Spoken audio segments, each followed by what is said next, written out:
Hi everyone, welcome to HLHS Kelsey's Balnoy Academy. Myself Reshma.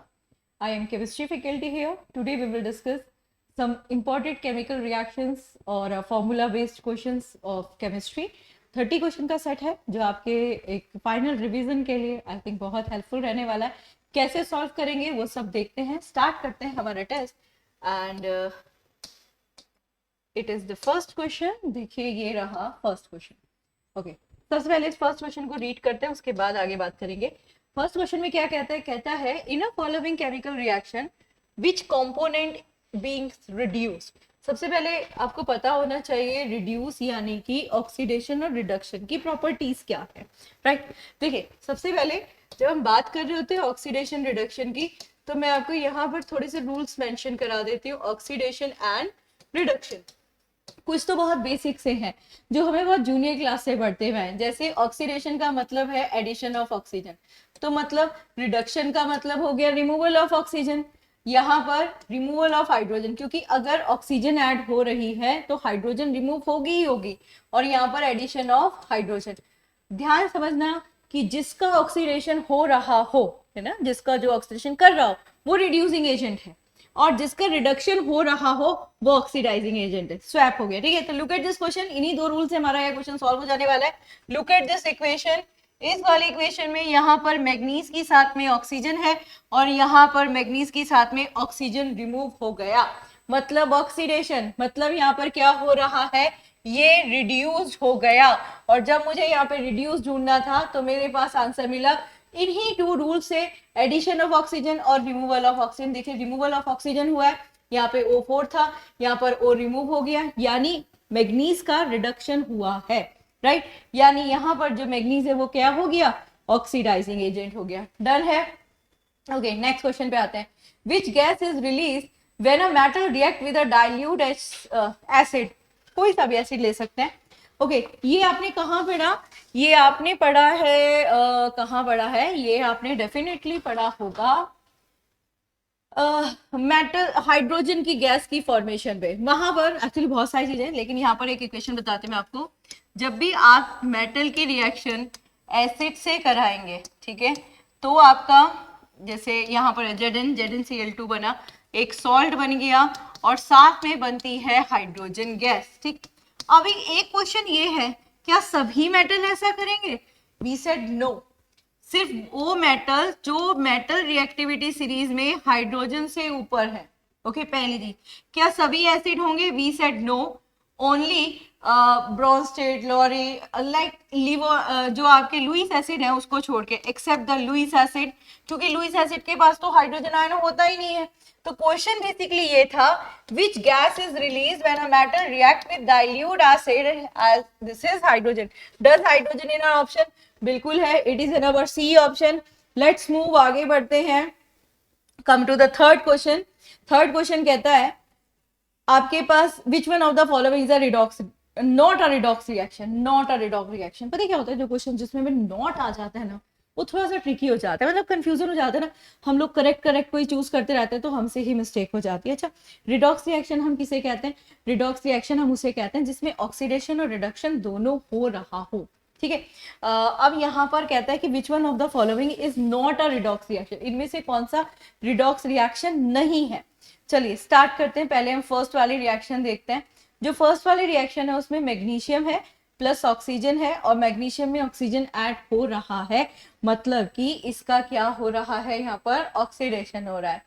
SO2H2S, और इसमें दोनों में डबल डिस्प्लेसमेंट रिएक्शन हो गई, यानी यहाँ पर इसमें ऑक्सीजन ऐड हो गया और सल्फर में से ऑक्सीजन रिमूव हो गया, यानी ऑक्सीडेशन रिडक्शन दोनों हो रहा है.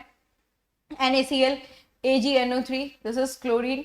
क्लोरीन का नेचर है इलेक्ट्रोनेगेटिव. यहाँ पर इलेक्ट्रोनेगेटिव का रिमूवल हुआ है, यहाँ पर इलेक्ट्रोनेगेटिव का एडिशन हुआ है. इसका मतलब ये हुआ कि ऑक्सीडेशन और रिडक्शन दोनों हो रहे हैं, ठीक है. ZnSO4, Zn plus CuSO4, ZnSO4, और यहाँ पर sulphuric acid, sorry sulphuric acid, SO4 add हो रहा है. कॉपर में से रिमूव हो रहा है, यानी ऑक्सीडेशन और रिडक्शन दोनों हो रहे हैं, इलेक्ट्रोनेगेटिव एलिमेंट का ऐड होना, रिमूवल होना, oxidation reduction. Now we have to choose कि हमें इसमें से एक रिएक्शन चूज करनी है। वैसे आंसर मिल गया होगा क्योंकि मैंने तीन चारों आपकी जो रिएक्शन थी उनको थोड़ा सा एक्सप्लेन कर दिया, फिर भी मैं आपको बता दूं, ये जो आपकी फर्स्ट वाली रिएक्शन है, ये कौन सी वाली रिएक्शन है? ये वो रिएक्शन है जिसमें कंपोजिट हो रहा है, यानी दो अलग अलग मिलकर एलिमेंट एक बन जा रहे हैं। इसका मतलब यहाँ पर ऑक्सीडेशन तो हो रहा है लेकिन रिडक्शन नहीं हो रहा, और जब तक दोनों नहीं होंगे तब तक रिडॉक्स रिएक्शन नहीं होगी, तो we will go with this. ठीक है, बाकी सारी की सारी हमारी जो भी रिमेनिंग रिएक्शंस हैं वो रिडॉक्स रिएक्शन है। अब हम आते हैं नेक्स्ट क्वेश्चन पर। नेक्स्ट क्वेश्चन हमारा फोर्थ क्वेश्चन है, कहता है oxidation involves which of the following. अच्छा देखो, अब ये दो रूल तो मैंने आपको बता दिए थे, यहाँ पर ऑक्सीडेशन के लिखेंगे और यहाँ पर हम लिखेंगे रिडक्शन। ठीक है, ये ऑक्सीडेशन है और ये है आपका रिडक्शन।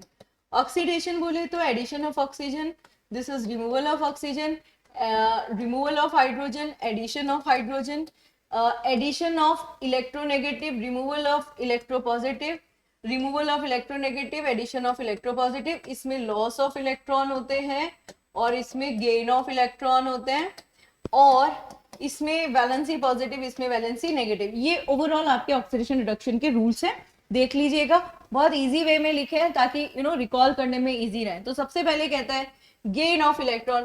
गेन ऑफ इलेक्ट्रॉन हमेशा किसमें है? This is gain of electron reduction में, यानी यहां पर आ गया रिडक्शन। ठीक है भाई, नेक्स्ट पे आते हैं loss of electron. Loss of electron किसमें था? ऑक्सीडेशन में। वी सेड बिल्कुल ये वाला हमारा ऑक्सीडेशन का है, आंसर मिल गया। लेकिन फिर भी आगे नेक्स्ट टू देखेंगे। Gain of hydrogen, this is the gain of hydrogen, that is reduction. Okay, decrease in oxidation number. जब भी ऑक्सीडेशन नंबर, ये नहीं लिखा इसमें लिख देती हूँ, ऑक्सीडेशन नंबर इंक्रीज होंगे तो ऑक्सीडेशन होगा, और जब भी ऑक्सीडेशन नंबर डिक्रीज होंगे तो रिडक्शन होगा। यहाँ पर क्या हो रहा है? ऑक्सीडेशन नंबर डिक्रीज हो रहे हैं, इसका मतलब ये क्या हो गया?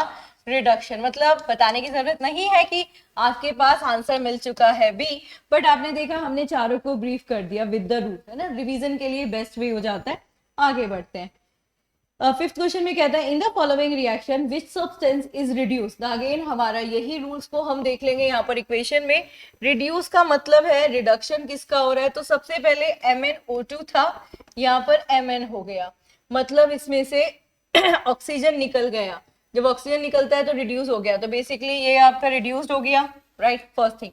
यहाँ पर एल्यूमिनियम है जिसमें ऑक्सीजन ऐड हो गया, मतलब कि इसका क्या हो गया? ऑक्सीडेशन हो गया। The correct answer is MnO2। The correct answer is MnO2। बात समझ में आई? किसके थ्रू करा हमने?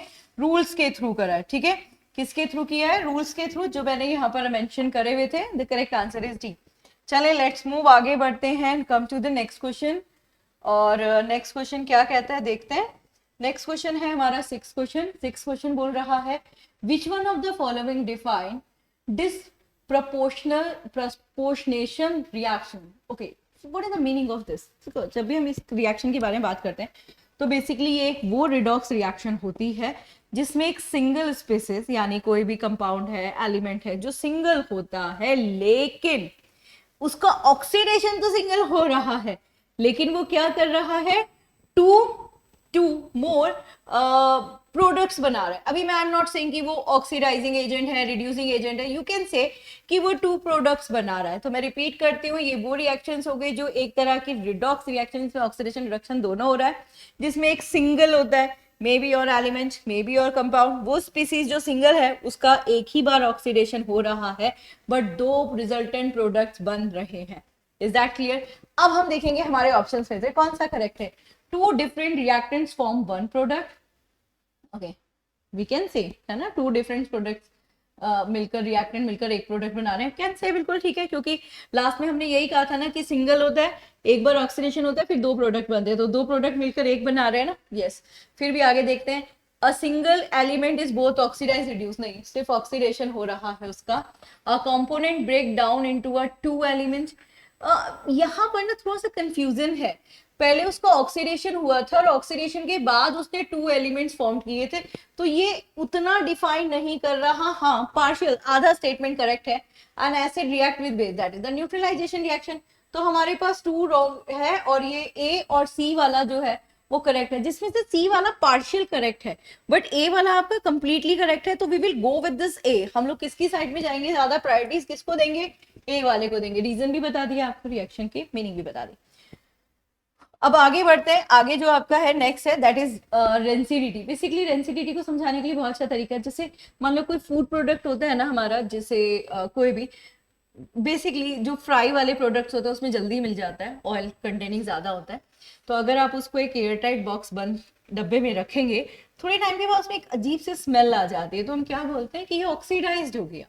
अब ऑक्सीडाइज का मतलब क्या हुआ होगा, इसको भले बाहर से एयर नहीं मिली लेकिन बॉक्स में बंद जो एयर थी उसमें जो ऑक्सीजन रही, हमारे फूड ने उस ऑक्सीजन के साथ रिएक्ट कर लिया। This process is known as rancidity.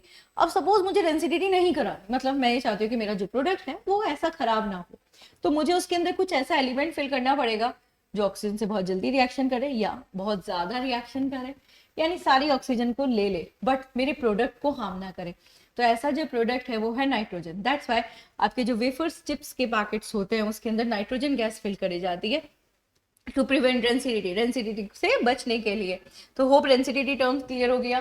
तो रेंसिडिटी में क्या हो रहा है, ऑक्सीडेशन हो रहा है, हाइड्रोजनेशन हो रहा है, ऑक्सीडेशन हो रहा है, कार्बोनेशन हो रहा है, दिस इज ऑक्सीडेशन है ना। तो रेंसिडिटी का मतलब एडिशन ऑफ ऑक्सीजन, और एडिशन ऑफ ऑक्सीजन आपका किसका है, ऑक्सीडेशन का है।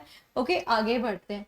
Which one of the following equation correctly represent the preparations of bleaching powder. देखो ब्लीचिंग पाउडर होता है CaOCl2, ठीक है।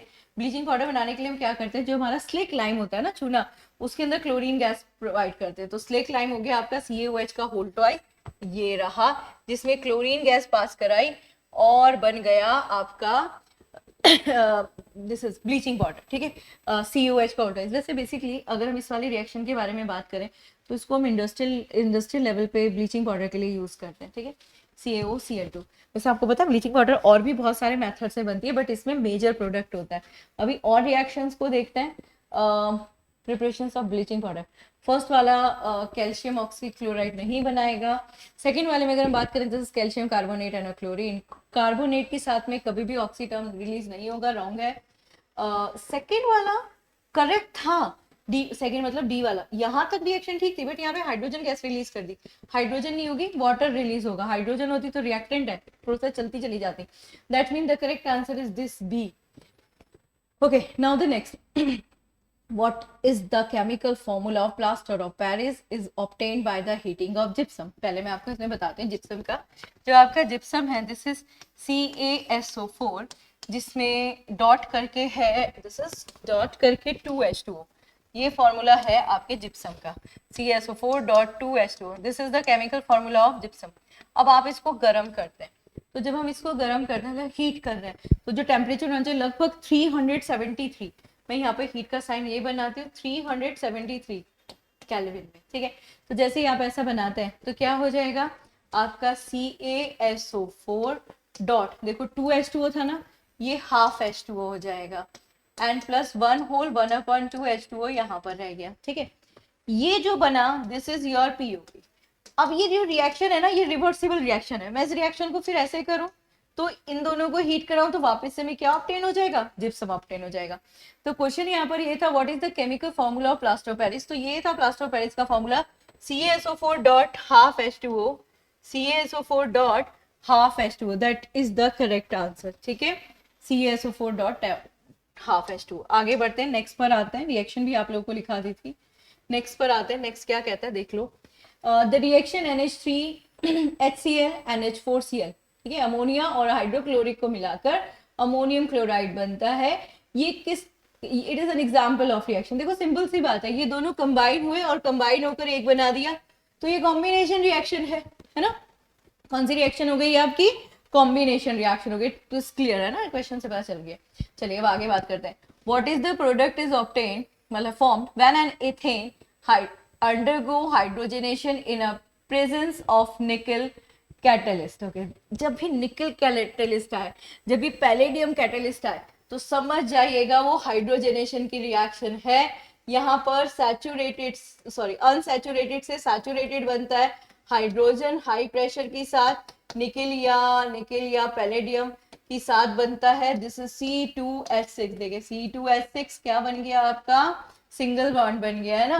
तो इसका मतलब ये अनसैचुरेटेड से सैचुरेटेड में कन्वर्ट करने की हाइड्रोजनेशन रिएक्शन है। और यहाँ पर क्वेश्चन क्या था, what is the product, okay the product is C2H6, TC2H6 single है। सिंगल की पहचान क्या होती है, सिंपल होती है, लास्ट में एन आ रहा होता है। एन मेरा किस में आ रहा है, यहाँ पर भी आ रहा है, यहाँ पर भी आ रहा है, एक ये यहाँ पर एथेन में आ जाएगा, ठीक है। ओके नाउ नेक्स्ट पर आते हैं। नेक्स्ट क्या कह रहा है, कहाँ गया, okay this is the 12th question. 12th question कहता है ये पोटेशियम ब्रोमाइड ये वाली रिएक्शन है आपको, इसमें which species is oxidise. Again जो हमने अभी रूल्स पढ़े थे हम उसी रूल पर बात करते हैं। यहाँ पर रिएक्शन में देखिए क्या हुआ, क्लोरीन यहाँ पर ऐड हो गया और ब्रोमीन यहाँ पर रिलीज हो गया। ओके क्लोरीन का नेचर क्या था, इलेक्ट्रोनेगेटिव, वैलेंसी नेगेटिव है ना, तो क्लोरीन का ऐड होना दैट्स मीन एडिशन। अब मैंने यहाँ पर आपको भी रूल्स लिखा है तो उसमें मैं एक छोटा सा हिंट कर देती हूँ आपको, आप ऐसे करके लिखिएगा, एट इलेक्ट्रोनेगेटिव, जब भी दो अपोजिट साइन होंगे उसका मतलब उसका क्या हो रहा है, ऑक्सीडेशन हो रहा है। तो यहाँ पर किसका ऑक्सीडेशन हो रहा है, यहाँ पर ब्रोमीन जो है वो रिमूव हो गया। अब पोटेशियम आपका KBr था, जहाँ पे ब्रोमीन की साथ में से पोटेशियम रिमूव हो गया है ना, दिस इज पॉजिटिव होता है, +1 वैलेंसी होती है, तो रिमूवल ऑफ इलेक्ट्रोपॉजिटिव। जब भी दो अपोजिट साइन होंगे, ये रूल्स मैंने अभी पहले लिखे थे इसलिए मैं वापस नहीं लिख रही हूँ, लेकिन ऐसे एक्सप्लेन कर देती हूँ।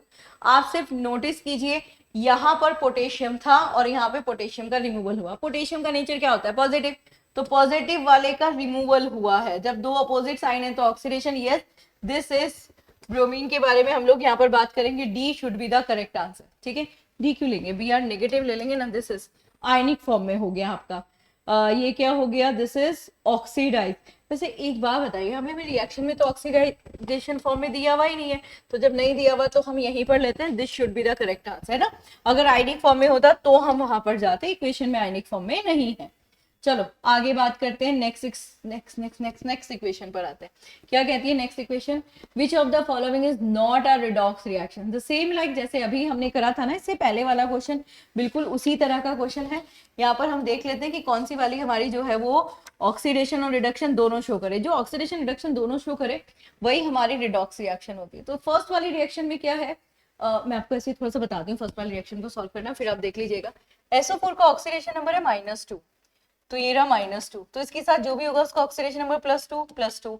ये एलिमेंट्री स्टेट इनका ऑक्सीडेशन नंबर 0 हो गया, ठीक है। तो पहले मैंने क्या करा, मैंने ऑक्सीडेशन नंबर लिख दिया। अब देखिए रिएक्टेड, यहाँ पर Zn का ऑक्सीडेशन नंबर 0 था, यहाँ 2 हो गया, ऑक्सीडेशन नंबर इंक्रीजेस। यहाँ पर 2 से 0 हो गया, ऑक्सीडेशन नंबर डिक्रीजेस, यानी ऑक्सीडेशन और रिडक्शन दोनों हो रहा है, तो ये तो रिडॉक्स रिएक्शन है, डन है भाई। नेक्स्ट पर आते हैं, यहाँ पर क्या हुआ, हाइड्रोजन क्लोरीन दोनों मिलके कंपोजिट रिएक्शन हो गई। सिर्फ H के अंदर क्लोरीन ऐड हो रहा है या क्लोरीन के अंदर हाइड्रोजन ऐड हो रहा है, तो ये यहाँ पर एक रिडॉक्स रिएक्शन नहीं है। फिर भी हम आगे और देख लेते हैं, यहाँ पर ये डिकम्पोज रिएक्शन हो रही है, ठीक है। और यहाँ पर दिस इज Cu, इसमें से ऑक्सीजन रिमूवल होकर इसमें ऐड हो रहा है, इसका मतलब एक में से ऑक्सीजन निकल रहा है, एक में दूसरे में ऑक्सीजन ऐड हो रहा है। मतलब ये हुआ कि ये यहाँ पर आपकी दोनों ही शो कर रही है। अब क्वेश्चन ये आता है, ध्यान समझना, कि ये इन दोनों को तो मैं एलिमिनेट कर दूंगी, है ना, A और D को। अब मेरे पास बचे ये दोनों reaction, this is H2Cl2 which make an HCl and the second this is decomposed reaction। तो जितनी भी हमारी डिकम्पोज रिएक्शन होती है ना, डिकम्पोज रिएक्शन, उसको कभी भी हम रिडॉक्स रिएक्शन नहीं बोलते। हाँ जी, तो composite reaction that's may be a redox reaction but this is not, that's why this should be the correct answer, ठीक है। आगे बढ़ते हैं, what are the coefficient is required to balance the following equation. मैं generally बताती हूँ कि जब भी इक्वेशन बैलेंसिंग का क्वेश्चन आए तो अपने नंबर्स की बजाय पुट द ऑप्शन 1 by 1 और देख लेते हैं कौन सा बैलेंस करते हैं। तो फर्स्ट में है this is 1H2 plus 1O2, this give you a 2H2O। देखिए यहाँ पर ध्यान से, दिस इज हाइड्रोजन 2 है, यहाँ पर हाइड्रोजन 4 हो गया, एलिमिनेट कर दो, ए रॉन्ग। यहाँ पर अगर 2 लगाया जाए, यहाँ पर 1 और 2, देखो this is 4, this is 4, hydrogen balance है, ऑक्सीजन 2 हो गया, ऑक्सीजन 2 हो गया, मतलब बी वाला हमें करेक्ट आंसर दे रहा है। फिर भी एक बार सी पर चले जाते हैं, 2 2 2, अगर हम यहाँ पर भी 2 लगाते हैं तो ऑक्सीजन 4 हो जाता है, ऑक्सीजन 2 है, ऑक्सीजन बैलेंस नहीं हो रहा। 1 2 1 में हाइड्रोजन 1 है, ऑक्सीजन 4 है, and this one hydrogen oxygen दोनों बैलेंस नहीं हो रहे, इसलिए हमारे पास जो करेक्ट आंसर आया वो बी वाला ऑप्शन है। देखिए इसमें करना क्या था, जो भी आपके ऑप्शंस में वैल्यू गिवन होगी आप उन्हीं वैल्यूज को सब्स्टिट्यूट करते रहिएगा, निकल जाएगा। आगे बढ़ते हैं, नेक्स्ट पर आते हैं। ये वाली क्वेश्चन तो बहुत फ्रेंडली सी लग रही है ना, फ्रेंडली सी क्यों लग रही है, क्योंकि बहुत बार बहुत सारे कॉम्पिटिशन एग्जाम में रिएक्शन आई है। बेसिकली इस रिएक्शन का नाम है थर्माइट रिएक्शन। ये बहुत ज्यादा हीट निकालती है, this is highly exothermic reaction. इस रिएक्शन में क्या होता है कि हीट बहुत ज्यादा निकलती है, इतनी ज्यादा हीट निकलती है कि जो इससे प्रोडक्ट ऑब्टेन होते हैं वो मॉल्टन स्टेट में होता है। मतलब अगर मैं आपको बोलूं कि भाई मान लो मेरे पास ये रेलवे ट्रैक है, ठीक है, ये ना बीच में से क्रैक हो गया, ठीक है, ये इतना क्रैक हो गया। अब मैं यहाँ पे वेल्डिंग नहीं कर सकती, क्योंकि अगर मैं यहाँ पे वेल्डिंग करूंगी तो क्या होगा, वो नॉन सिमेट्रिकल हो जाएगा, ऊंचा नीचा सरफेस हो जाएगा। तो यहाँ पर हम क्या करेंगे, यहाँ पर हम ये थर्माइट रिएक्शन कराएंगे। इसमें क्या होगा, इसमें जो हमारा ये ऑब्टेन होगा एल्यूमिना और आयरन, ये लिक्विफाइड होगा, एल्यूमिना लिक्विफाइड एवोपरेट हो जाता है, टेंडेंसी है उसकी। आयरन जो होगा मॉडर्न स्टेट में होगा तो उसको ऑक्यूपाइड कर देगा, रिजल्टेंट हमारे जो ट्रैक हैं वो वहीं से अटैच हो जाएंगे। तो वी सेट बिल्कुल ठीक है, थर्माइट रिएक्शन है, एक्सोथर्मिक रिएक्शन है, नाम भी दिया हुआ है थर्माइट रिएक्शन। ठीक, ओके। नेक्स्ट पर आता है, ऐसा बोलते हैं रेडियो एक्टिविटी के बाद ये रिएक्शन है जिसमें बहुत ज्यादा हीट रिलीज होती है। नेक्स्ट पर आता है, in a photosynthesis reaction which molecules is being reduce. जब भी हम रिड्यूस के बारे में बात करते हैं तो हमें रिडक्शन वाले रूल याद रखने हैं, ऑक्सीजन का रिमूवल, हाइड्रोजन का एडिशन, है ना, addition of electropositive, removal of electronegative, gain of electron, ठीक, नेगेटिव वैलेंसी, सारे पॉइंट्स रिकॉल कर लिए। लेट्स सी यहाँ पे कौन सा हो रहा है। तो यहाँ पे CO2 है, ओके, दिस इज CO2 जिसमें से ऑक्सीजन का रिमूवल हो गया, मतलब कार्बन हट गई उस ऑक्सीजन में से, या इस कार्बन डाइऑक्साइड में से ऑक्सीजन का रिमूवल हो गया। तो जब हमारी कार्बन डाइऑक्साइड में से ऑक्सीजन निकल जाएगी तो भाई कार्बन तो हमारी रिड्यूस हो गई है ना, तो हमारे पास है कार्बन डाइऑक्साइड, राइट, और तो नहीं, this is carbon dioxide should be the correct answer. ठीक है, रीजन समझिए, रूल वाइज बात कर लेते हैं, जो भी रूल लिखे थे उसी के अकॉर्डिंग जा रहा है। नेक्स्ट पर आते हैं, नेक्स्ट क्वेश्चन क्या कहता है, look at the next question. Next question ये रहा। नेक्स्ट क्वेश्चन कहता है, कहाँ गया, हाँ जी, 17 क्वेश्चन है, which of the following is a by product of ethanol but not a lactic acid और fermentation. Okay, basically ethanol, this is ethyl alcohol, C2H5OH, okay, उसका बाई प्रोडक्ट होता है। ओके, जब हम यहाँ पर बात कर रहे हैं कि बाई प्रोडक्ट के बारे में बात कर रहे हैं, बेसिकली हमें वो हमारी जो फर्मेंटेशन वाली रिएक्शन है हमें वो याद होनी चाहिए। तो जब हम अपनी फर्मेंटेशन वाली रिएक्शन की बात करते हैं तो फर्मेंटेशन वाली रिएक्शन में आपका C6H12O6 होता है जो बिना ऑक्सीजन के लिबरेट हो जाता है और जनरली बनाता है आपका carbon dioxide plus plus alcohol C2H5OH, और साथ में बहुत यहाँ पर एनर्जी निकलती है। ये रिएक्शन फिर वापस होगी तो यहाँ पर लैक्टिक एसिड की फॉर्मेशन हो जाती है एंड एक कॉम्प्लेक्स फॉर्म में यहाँ पे यूरिक एसिड की भी फॉर्मेशन हो जाती है। तो अब अगर मुझे यहाँ पर करना है not a lactic acid but by product है तो I will go with this. ठीक है, पायरोवेट नहीं आएगा, पायरोवेट इसलिए नहीं आएगा क्योंकि पायरोवेट आपका एरोबिक रेस्पिरेशन में बनता है जहां पर ग्लूकोज के साथ में ऑक्सीजन मिलता है। ATP that's the energy pack, NAD यहाँ पर नहीं होता, फोटोसिंथेसिस के सिर्फ फर्स्ट फेज में होता है। ठीक है, फोटोसिंथेसिस के फर्स्ट फेज पर ATP और NAD ये दोनों हमारे फोटोसिंथेसिस के फर्स्ट फेज पर होते हैं, यानी फर्मेंटेशन नहीं, फोटोसिंथेसिस का फर्स्ट फेज, मतलब ऑक्सीजन के साथ वाला टर्म जो आ गया आपका ना, वाटर UV रेडिएशन के साथ। खैर आगे बढ़ते हैं, 18 क्वेश्चन पर आते हैं। 18 क्वेश्चन क्या कहता है, during the cellular respiration what is the primary role of oxygen. Okay, the cellular respiration मतलब सेल जो है ना वो ब्रीथ कर रहा है, यही मतलब हुआ ना सेलुलर रेस्पिरेशन का। जब आप सेलुलर रेस्पिरेशन के बारे में बात करते हो तो मतलब ब्रीथिंग, अगर मैं आपसे सिंपल सा एक क्वेश्चन पूछती हूँ कि what is the meaning of respiration, तो रेस्पिरेशन का मतलब सिर्फ सांस लेना ही नहीं होता, रेस्पिरेशन का मतलब होता है ब्रीथ, दैट इज इन और आउट, साथ में जो भी आपने इनटेक करा है उसका यूटिलाइजेशन, उसका डिसॉल्विंग नेचर, है ना। तो अभी हम सेल के बारे में बात करें तो बेसिकली सेल में क्या होता है कि जब कहीं पर भी हमारी बॉडी के अंदर के जो भी सेल वाली बात है ना, एंटायर रेस्पिरेशन की प्रोसेस सेल वाले टर्म की प्रोसेस होती है कि जब आप क्या करते हैं वहां पर ऑक्सीजन को लेते हैं तो क्या हो रहा है बेसिकली वो आपके जो चार्ज है वो पॉजिटिव आयन चार्जेस दे देता है। तो पॉजिटिव तभी आता है जब आप इलेक्ट्रॉन को एक्सेप्ट कर रहे होते, that is the nature of oxygen.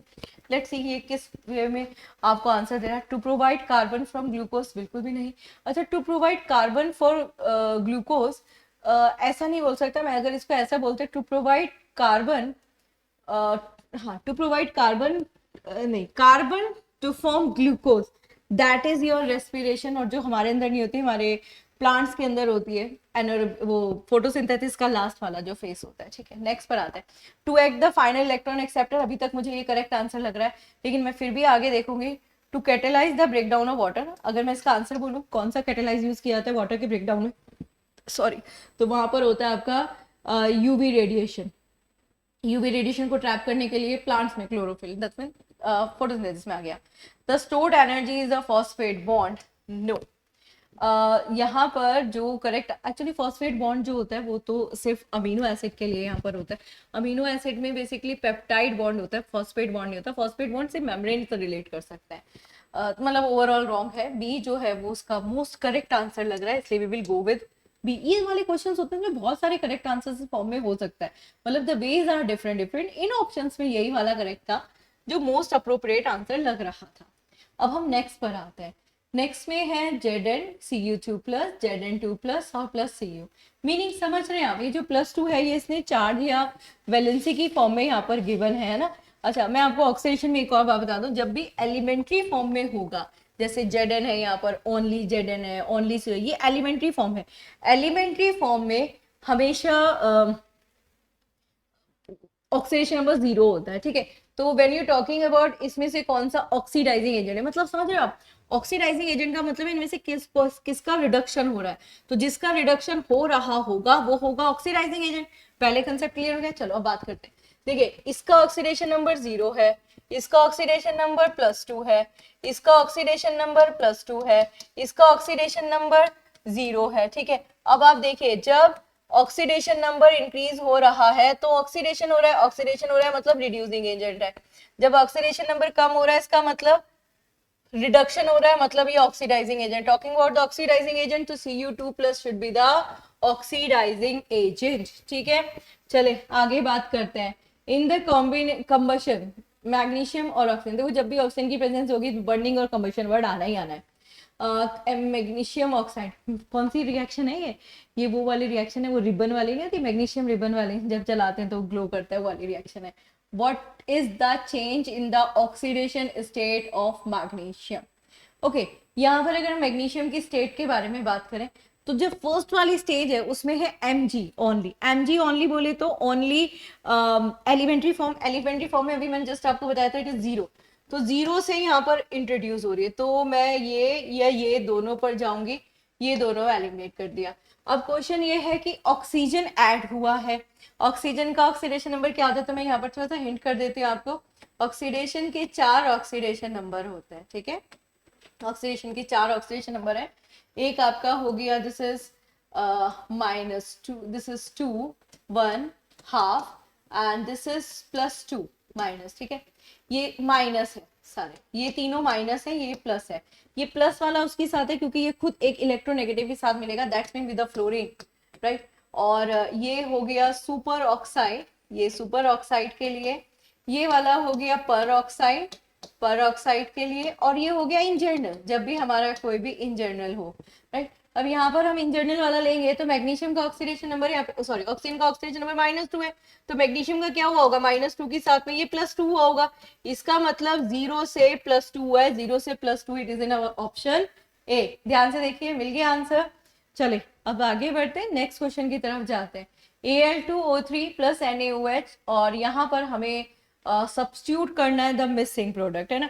तो मिसिंग प्रोडक्ट में हम खुद देख रहे हैं कि हमारा सोडियम एब्सेंट है, हमारा एल्यूमिनियम एब्सेंट है, और यहाँ पर जो बनता है this is NaAlO2, this is NaAlO2। तो इसमें एक्सप्लेन करने वाली कोई बात नहीं, because it is in a role of chemical reaction. Okay, चले नेक्स्ट पर आते हैं। NaOH HCl के साथ रिएक्शन करेगा और यहाँ पर NaCl हो गया और ये H2 हो गया, मतलब डिस्प्लेसमेंट रिएक्शन हो गई। ठीक है, इसमें हमें ये बताना है कि कौन सा ऑक्सीडाइज्ड हुआ है और इसमें क्या रिडक्शन हुआ है, कुछ इसी तरह का है ना। Okay, look at the statements, हम लोग सारे स्टेटमेंट देख लेते हैं। कहता है oxygen is sodium is oxidized, OH का रिमूवल हुआ है और क्लोरीन ऐड हुआ है। क्लोरीन बेसिकली नेगेटिव होता है, यस ऑक्सीडाइज तो हो रहा है। And oxygen is reduce, oxygen reduce नहीं हो रहा क्योंकि ऑक्सीजन इज नॉट रिड्यूस। यहाँ पर H2 की साथ आ रहा है ना, H का भी रिमूवल हुआ है, इसलिए ये रॉन्ग हो गया statement. Sodium is oxidize and chlorine is reduced, chlorine reduce नहीं हुआ क्योंकि क्लोरीन यहाँ पर उसके साथ हाइड्रोजन था, हाइड्रोजन का रिमूवल हो गया, सोडियम ऐड हो गया, इसलिए रॉन्ग स्टेटमेंट हो गया। Sodium and hydrogen are oxidize, no no, क्योंकि हाइड्रोजन के साथ ऑलरेडी ऑक्सीजन था, ये रॉन्ग स्टेटमेंट है। None of this absolutely right, इसमें ना तो कोई ऑक्सीडेशन हो रहा है ना ही कोई रिडक्शन है। रीजन पता है क्या है, OH है ना, दोनों ही है इसलिए नहीं हो रहा। चलो आगे बढ़ते हैं, नेक्स्ट की तरफ बढ़ते हैं। Next is your 23rd question पर हम लोग आ चुके हैं। What is our 23rd question? in the reaction between hydrogen and a sulfates ions, ठीक है, and a water, the water act as देखो यहाँ पर थोड़ा सा ध्यान से देखेंगे, यहाँ पर सल्फेट ये आयनिक फॉर्म में है, ठीक है, ये ऐसे मतलब इसके ऊपर ये जो है 4 है, SO4 H2O H3O और SO4 और ऊपर नेगेटिव। ठीक, ओके, अब याद करो जो आपके एसिड वाला कंसेप्ट है, तो जब हम एसिड की थ्योरी पढ़ते हैं तो हमारे पास 3 थ्योरीज अवेलेबल है। एक अर्हेनियस वाली है फर्स्ट, उसके बाद ब्रॉन्स्टेड और लॉरी वाली है, और लुईस वाली। लुईस वाली तो इसमें आएगी नहीं क्योंकि लुईस में हाइड्रोजन आयंस एब्सेंट होते हैं। तो यहाँ पर हम बात करते हैं वो वाली जिसमें क्या हो रहा है, अगर आप देखें H3O में तो उसने क्या करा, पॉजिटिव साइन इंडिकेटेड कि उसने एक्सेप्ट करा है, किसको, प्रोटॉन को एक्सेप्ट करा है। तो जब प्रोटॉन को एक्सेप्ट करे, मतलब यहाँ पर एक्सेप्ट कर रहा है ना, बिल्कुल ठीक बात है, जब प्रोटॉन को एक्सेप्ट करेगा, जब डोनेट करेगा तो एसिड, और एक्सेप्ट करेगा तो क्या है, बेस है, यहाँ पे पॉजिटिव है ना, यानी कि वो प्रोटॉन को एक्सेप्ट कर रहा है। प्रोटॉन को accept according to the Bronsted and Lowry theorem base करता है। तो यहाँ पर जो वाटर एक्ट कर रहा है वो बेस की तरह से एक्ट कर रहा है, किसके according, according to the Bronsted और लॉरी कॉन्सेप्ट। ठीक है, आगे बढ़ लेते हैं नेक्स्ट क्वेश्चन में। Which one of the following substance cause the temporary hardness in water? ये वाटर के अंदर जो हार्डनेस होती है वो कैल्शियम एंड मैग्नीशियम के सॉल्ट्स होते हैं। वो जो सॉल्ट्स होते हैं वो होते हैं calcium chloride, magnesium chloride, calcium sulphate, magnesium sulphate और कैल्शियम बाइकार्बोनेट HCO3 का whole twice and magnesium bicarbonate HCO3 का होल ट्वाइस। ये जो बाइकार्बोनेट्स होते हैं ये टेम्परेरी हार्डनेस करते हैं और ये दोनों परमानेंट हार्डनेस करते हैं। क्वेश्चन में पूछा गया विच one of the following substance cause the temporary hardness. तो टेम्परेरी हार्डनेस में हमारे पास जो क्वेश्चन आ रहा है वो है कैल्शियम बाइकार्बोनेट और मैग्नीशियम बाइकार्बोनेट। ठीक है, CaHCO3 का होल ट्वाइस, MgHCO3 का होल ट्वाइस, CaCl2 और MgH, ये तो दोनों है ना, ये तो परमानेंट हार्डनेस है। अब तो क्वेश्चन इज दिस कि हमारे पास बाइकार्बोनेट दोनों है, मैग्नीशियम भी है और कैल्शियम भी है। अब विच विल वी चूज, है ना, तो अगर हमारे पास दोनों हो तो ध्यान से ना सबसे ज्यादा अमाउंट में कैल्शियम बाइकार्बोनेट होता है, इसलिए we will go with the calcium carbonate. ठीक है, ओके, नेक्स्ट पर आते हैं। Why is dolomite powder applied in some agricultural land? First, what is dolomite? This is calcium magnesium carbonate, MgCO3 का होल ट्वाइस। ठीक है, कैल्शियम मैग्नीशियम कार्बोनेट को हम डोलोमाइट बोलते हैं। बेसिकली डोलोमाइट डाला जाता है जब हम एक्सेसिव फर्टिलाइजर यूज कर लेते हैं तो हमारी सॉइल एसिडिक हो जाती है। तो एसिडिक का मतलब है पीएच कम हो गया, तो अब हम उसमें डोलोमाइट डालेंगे जिससे पीएच बढ़ता चला जाएगा, है ना। तो पीएच को इंक्रीज करने के लिए डाला जाता है, तो decrease the pH of soil. अगर डिक्रीज होगा तो एसिडिक हो जाएगा, तो नहीं हो सकता। To increase the pH of soil बिल्कुल हो सकता है, कैल्शियम नहीं देता और सैलिनिटी नहीं इंक्रीज करता, बेसिकली पीएच को मेंटेन करता है, इसलिए B should be the correct answer. ठीक है, पीएच को बढ़ाने का काम कर रहा है। आगे आ जाते हैं नेक्स्ट क्वेश्चन पर। नेक्स्ट क्वेश्चन कह रहा है hard water does not easily form lather with a soap because it contains. देखिए हार्ड वाटर के बारे में बोला जाता है, अभी हमने जैसे बात करी हमारे हार्ड वाटर की, तो हार्ड वाटर जो है वो कैल्शियम और मैग्नीशियम के सॉल्ट प्रेजेंट है। ये जो सॉल्ट होते हैं ये हमारे सोप के अंदर प्रेजेंट। अब सोप के अंदर क्या है, sodium potassium plus fatty acid है, जितने फैटी एसिड है वो कार्बोक्सिलिक फंक्शनल ग्रुप से है। अभी क्वेश्चन यहाँ पर ये कह रहा है कि hard water does not easily form lather, नहीं दे पाता रीजन ऑफ। अब हम उसमें सारे ऑप्शन देखते हैं। अभी हमने जस्ट लिखा था ना कैल्शियम एंड मैग्नीशियम, तो क्या उसमें सोडियम पोटेशियम था, वी सेड नो। क्या उसमें आयरन कॉपर था, वी सेड नो। क्या उसमें क्लोरीन सल्फेट्स था, बिल्कुल क्लोराइड्स था। और सल्फेट्स आयन था बट सल्फाइड्स, क्लोराइड और क्लोराइड और सल्फाइड्स नहीं, सल्फेट था, सॉरी सल्फेट नहीं था, सल्फाइड था, इसलिए रॉन्ग हो गया। कैल्शियम में मैग्नीशियम था, इट इज करेक्ट। भाई SO4 था ना, जी SO4, हाँ जी। ओके, नेक्स्ट पर आते हैं, कंसीडर द फॉलोइंग स्टेटमेंट। वैसे भी याद रखना जो आयंस फॉर्म्स होती है सिर्फ वही सोप को पानी के साथ घुलने देती है और बना देती है स्कम। तो आपसे कोई भी क्वेश्चन पे आता है स्कम किससे बनता है, तो कैल्शियम मैग्नीशियम की आयनिक फॉर्म से बनता है। आगे बढ़ते हैं। Consider the following statement regarding the chlorination of a methane. Okay, chlorine जो है वो रेडिकल फॉर्म में are generated during the initial step by the homolytic fissions of chlorine in a presence of UV light. Okay, chlorine radiate initiate the chain reaction. Statement second read कर रहे हैं, by the abstracting a hydrogen atom to form a methane to form a methyl radical and HCl। हमें बताना है इसमें से हमारा कौन सा स्टेटमेंट करेक्ट है। अभी बहुत ध्यान समझना, जनरली जो हमारा ये CFC क्लोरोफ्लोरोकार्बन जो होता है ना, उसमें से जब जनरली इनिशियल फेज पर जब क्लोरीन का फ्यूजन होना स्टार्ट हो जाता है तो वो इट्स वेरी डेंजरस ना, हमारी ओजोन लेयर को भी डेप्रिशिएट करता है। वी सेड ये वाला बिल्कुल ठीक है, स्टेटमेंट फर्स्ट करेक्ट है। बट यहाँ पर ये जो बोल रहा है ना कि जब क्लोरीन रिएक्ट करता है इनिशिएट में, तो यहाँ पर हाइड्रोजन ये from a methane, this is not hydrogen, this is chlorine, right. तो ये वाला स्टेटमेंट मुझे रॉन्ग लग रहा है, सेकेंड वाला रॉन्ग। तो ये वाला second statement is not actually, यहाँ पर हम हाइड्रोजन क्लोरीन को बोल सकते हैं बट ये इसका रीजन नहीं लग रहा। इनिशियल फेज में तो ये रिएक्शन करेक्ट है बट ये इसका रीजन नहीं है, इसलिए दोनों स्टेटमेंट करेक्ट हो, सेकेंड वाला is not correct explain of first. Okay, next पर आते हैं। नेक्स्ट क्या कह रहा है, CFC are stable regarding the depletion of ozone layer. पहले मैं आपको थोड़ा सा बता देती हूँ ओजोन लेयर के बारे में। हमारी जो ओजोन लेयर है वो हमारा यूवी रेडिएशन से प्रोटेक्ट करती है। यूवी रेडिएशन की प्रेजेंस में CFC अगर वहां पर पहुंच जाए तो क्लोरीन उसमें से रिलीज होना स्टार्ट हो जाता है, मतलब रिमूव होना स्टार्ट हो जाता है। रिजल्टेंट वो क्या करेगा, जो हमारी ओजोन लेयर है उसको हार्म करना स्टार्ट करेगा। हार्म करने का मतलब है क्लोरीन आयन जो है उसकी फॉर्मेशन स्टार्ट हो जाएगी और रिजल्टेंट वहां पर होल होना स्टार्ट हो जाएगा, सरफेस पर जाना स्टार्ट करेगा।